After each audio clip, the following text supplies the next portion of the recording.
British Columbia Institute of Technology acknowledges that our campuses are located on the unceded traditional territories of the Coast Salish nations of Musqueam, Squamish, and Tsleil-Waututh. From the Broadcast Center at BCIT's Burnaby Campus, this is All Talk Radio. You're listening to 1680 The Crow.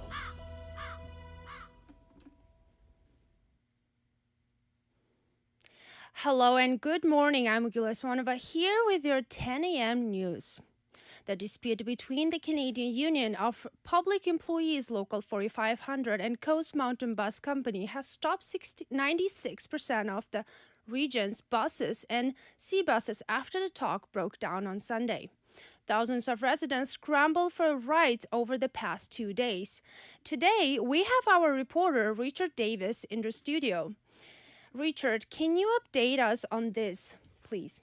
Yeah, of course. So, as we saw over the past 2 days, SkyTrains were empty, buses were not running, people were stranded, especially in the more suburban areas, like where I'm from, New Westminster, and in Burnaby, you saw, the trains are really empty. When I went downtown yesterday, on a different assignment for BCIT News, I noticed that because the stations were closer and it's easier for people to travel exclusively by SkyTrain, which was the only thing operating down there with the exception of 2 routes run by West Vancouver Blue Bus, the train was a lot more packed. And I mean, you definitely saw when we got on the train this morning, it was really busy. It felt like transit's coming back to life. So the strike is still ongoing, though. That's something that I feel like I should clarify. But job action, the actual action of suspending bus service has been stopped for now, but there is still the definite and real possibility of bus service being suspended in the future and in the next week. Yeah, thank you, Richard. No worries, thanks for having me on. Yeah. The dispute... One man is dead following a shooting in Burnaby, BC, late Tuesday night. RCMP say they responded on reports on gunshots in the area of Kingsway and Denby Avenue at around 10:30 p.m. When police arrived, officers found a man suffering from serious gunshot wounds. In the report, police and first responders attempted life-saving measures, but the man later died on the scene. Investigators believe the shooting was targeted and there are no risks to public safety. The Bank of Canada is keeping its key interest rate 5% that economists has expected. At press conference on Wednesday morning, the central bank's governor, Tiff McClam, said discussions at the Bank of Canada are now shifting from how high to how long. The president of a Terrace BC heli skiing firm says a helicopter crash that killed 3 and injured 4 others on Monday has caused profound grief and sorrow. Yesterday at a press conference, John Forrest with the Northern Escape Heli Skiing says that those on board the chopper were quite experienced heli skiers, but they hadn't flown with the company before. Forrest says the company is pausing operations but expected to resume its business eventually. The Transportation Safety Board says it's deploying investigators to the crash site, and Forrest says the 4 people injured have been transported elsewhere in BC for the higher-level medical care.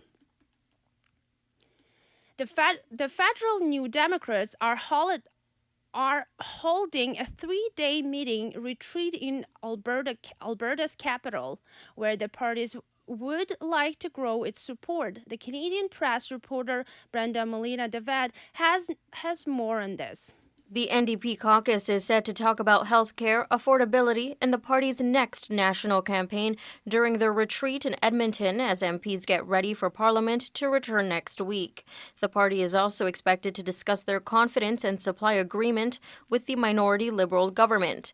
That deal will see the NDP support the Liberals on confidence and budgetary matters until 2025 in return for movement on key priorities. The NDP touts the federal dental care program and a temporary doubling of the GST rebate as items it has achieved in the nearly 2 years since the deal was signed. Brenda Molina-Navidad, the Canadian press. Those were 10 a.m. news update. I'm Joyce Wanova with the BCIT The Crow.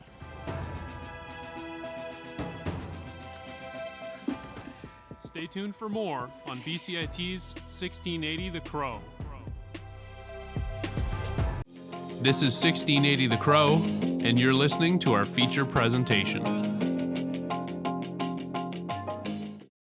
Be advised that the content of this podcast involves sensitive topics such as drug use and addiction. Listener discretion is advised. In Canada, psilocybin is an illegal substance which has limited medical exemptions that can result in an improved sale. However, the legalization of marijuana has sparked an increased campaign to use a similar framework to legalize magic mushrooms. In this episode, we speak to 3 experts with lots of experience in the psychological, medical, and legal aspects of psilocybin. Zach Walsh, A professor at UBC and a clinical psychologist. A lawyer and retired criminology professor from Simon Fraser University. And Dr. Pamela Crisco, a medical doctor whose expertise is chronic pain and psychedelic-assisted therapies. Listen, I'm not on drugs. I'm Isabella Calisi. And I'm Zach Arabko. And today's drug history lesson is on psilocybin, or magic mushrooms. Psilocybin is a psychedelic drug that's found in more than 200 species of fungi all around the world. When ingested, its effects include euphoria, visual and mental hallucinations, a distorted sense of time, and perceived spiritual experiences. In 1968, the Canadian government banned the use and possession of psilocybin under 2 distinct laws, the Controlled Drugs and Substances Act and the Food and Drugs Act. Both of these made the drug illegal in both its physical form as a mushroom as well as its chemical form as pure psilocybin. These laws came into effect during the beginning of Richard Nixon's war on drugs in the United States. The war on drugs, or the war on certain drugs, as some experts put it, is a fight against substances in the United States that didn't originate from Western Europe, such as opium, cannabis, and cocaine. Meanwhile, drugs like alcohol and tobacco have not faced prohibition since the 1920s. For drug researchers, lawyers, and doctors, the war on drugs is a topic that has been long debated, discussed, and researched. While those consuming these drugs were impacted, these bans also put a halt to research. Nixon's war on drugs in the 70s, and no medical evidence was presented at that time. No scientific evidence was presented at that time. They weren't interested. They were interested in criminalizing behaviors, take people out of the political sphere. And so we find ourselves in a position where we're asking this question, should these be legal, when we basically had 40 years of prohibition for no reason? In the legal landscape, Boyd has a different perspective to the same question. When we say war on drugs, I think we have to be quite clear. It's a war on certain drugs. Whether it's a war is something that reasonable people can disagree on, but it's certainly the case that some drugs have been criminalized going back to 1908, and cannabis was criminalized from 1923 until 2018, when it became regulated in a manner not that different from alcohol and tobacco. There are some key differences in how each of those drugs are regulated, but it's now a legally regulated drug as opposed to a criminally prohibited drug.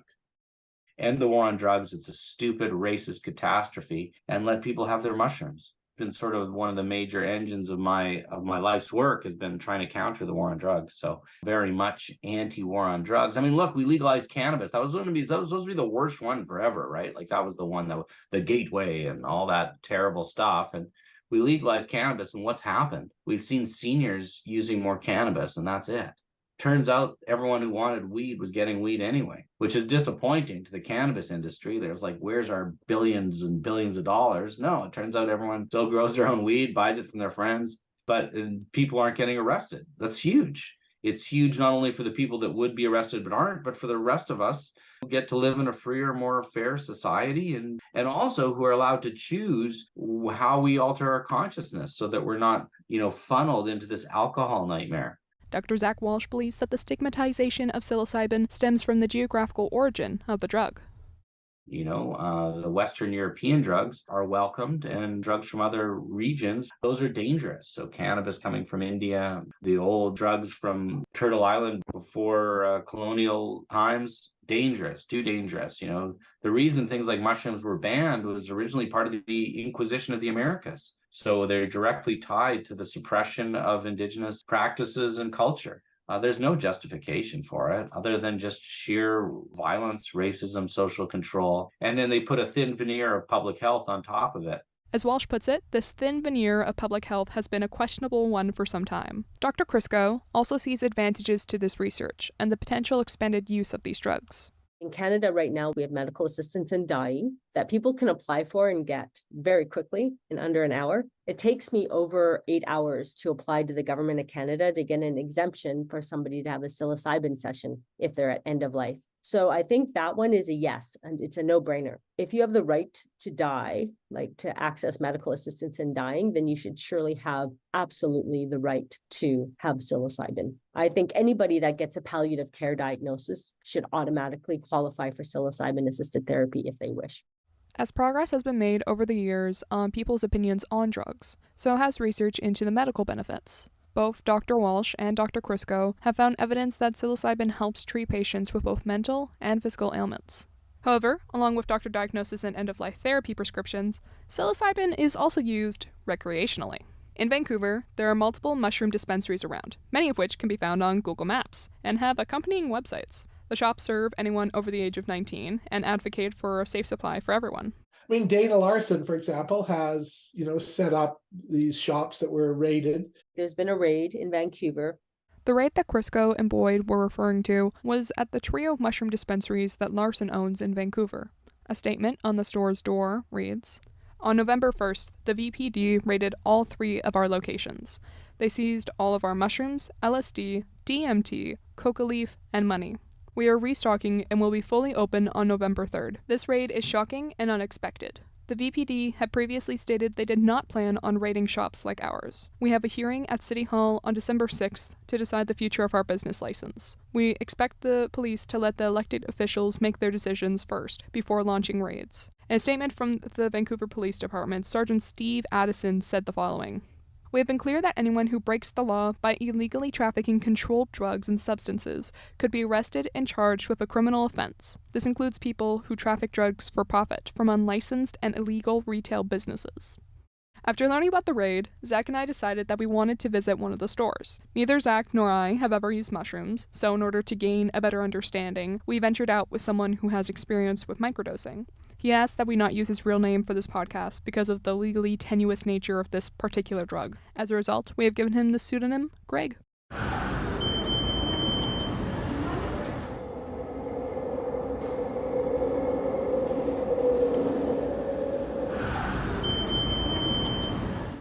We're here with an avid shroom user. Would you describe yourself?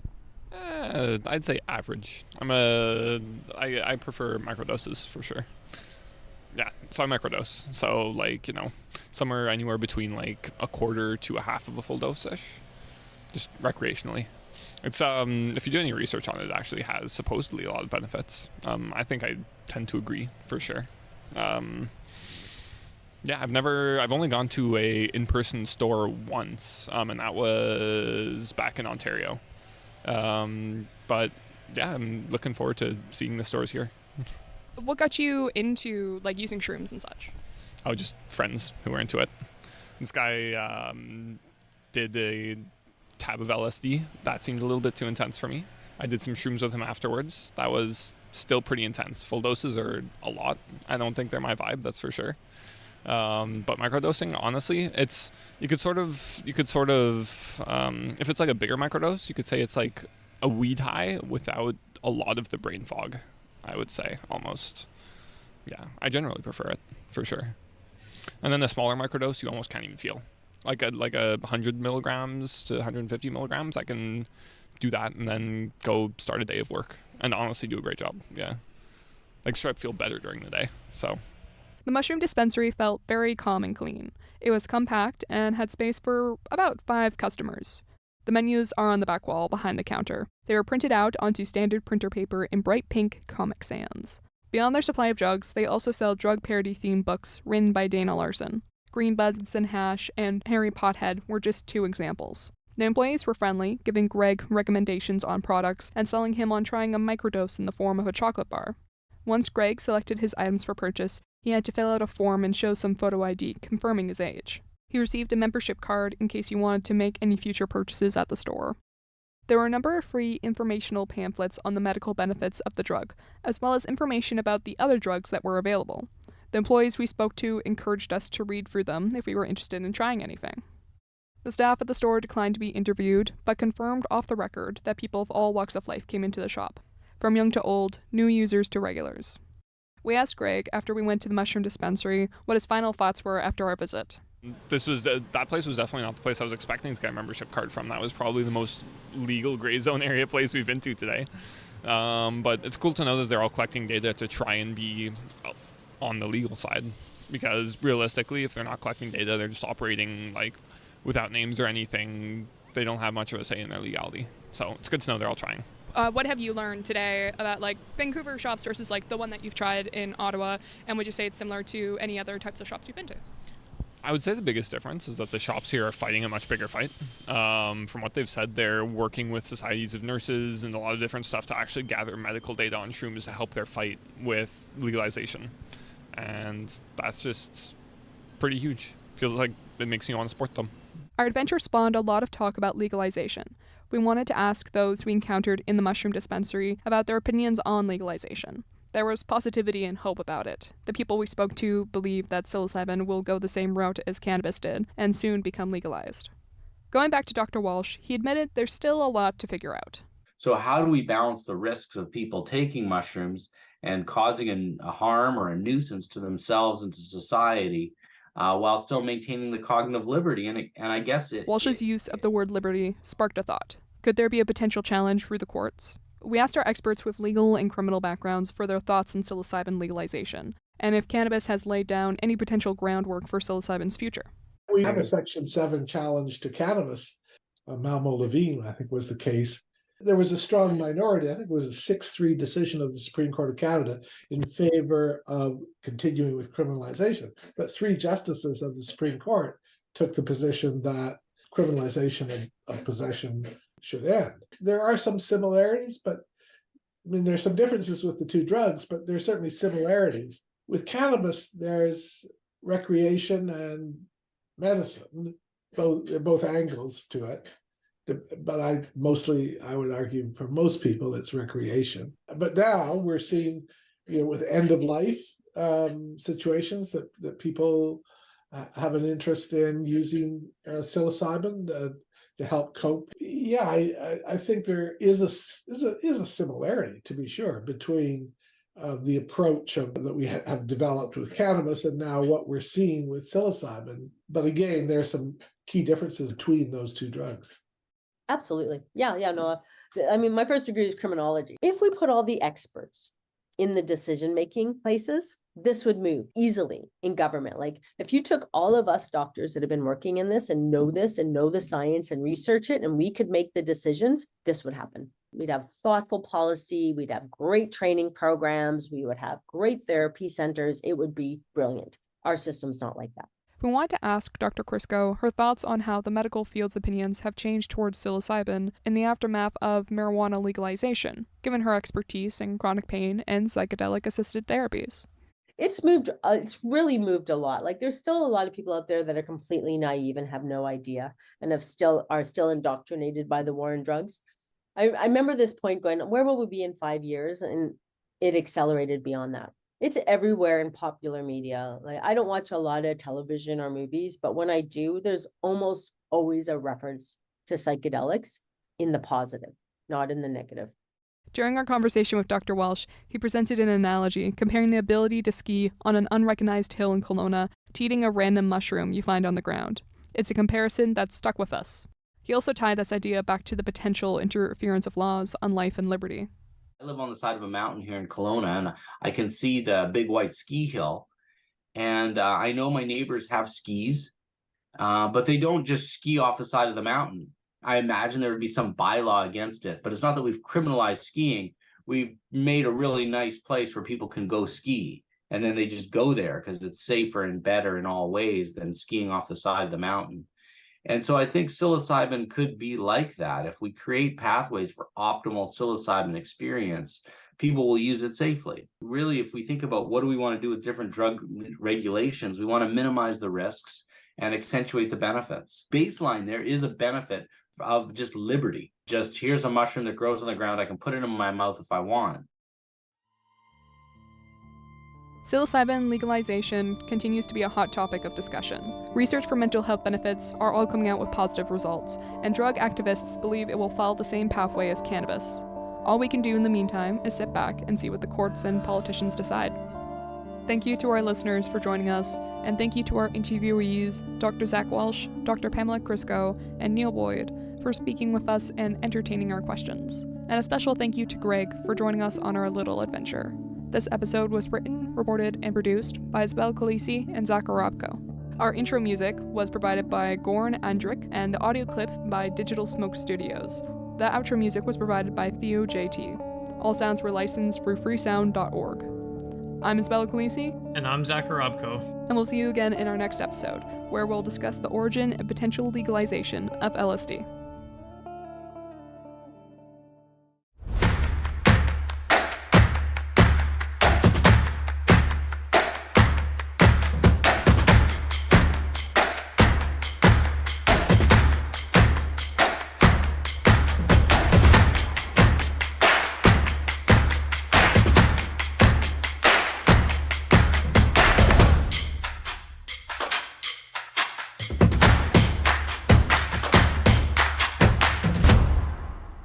Everything is changing to digital. Everything is online. People aren't just waiting for the 6 o'clock news anymore. People want their news right now. They want to be able to go onto their smartphone, onto the internet, and see the news that they want to see.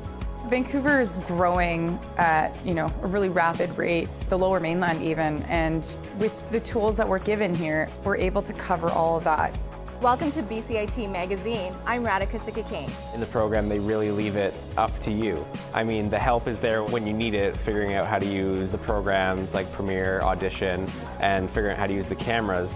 But it's up to you to sort of experiment and figure out what you can do when you go out in the field. They brought candles and flowers to remember the student who lost her life yesterday. Teresa May says the international community condemns Moscow. They really make sure that you know the basics and you are able to put out a quality product. I'm Brady Tretnero. And I'm Radhika Sikakane. Thank you for tuning in to BCIT Magazine.